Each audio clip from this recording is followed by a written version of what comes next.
it still possible to consider Nigeria society sane enough to have consideration for teachers or educators, either at the primary school level, the secondary, or the tertiary level? They normally call them lecturers.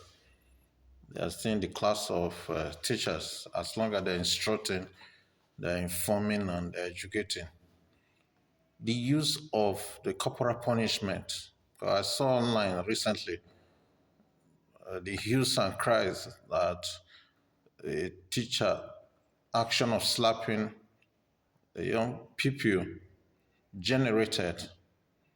It was so intense. Most people thought there was no resolving the issue. The teacher should be jailed immediately. It was, to me, a kangaroo court decision. The teacher is competent enough. The teacher is trained on the job or trained right from the tertiary. He has had a stint in that profession. He should be able to consider the pros and cons in applying corporal punishment. He or she should know the danger inherent in it. That said, people shouldn't come out to make a blanket condemnation of teacher. The teacher is vulnerable and increasingly becoming vulnerable because he is now at loss what to do with a child who decides on his own to err. Children behave differently in different environments. The school environment is a different ball game from home. They could behave like angels at home, but certainly not in the school environment because they imitate their peers. Some of them, you see them imitating their peers so much so that they are prepared to even rain insults on their teachers.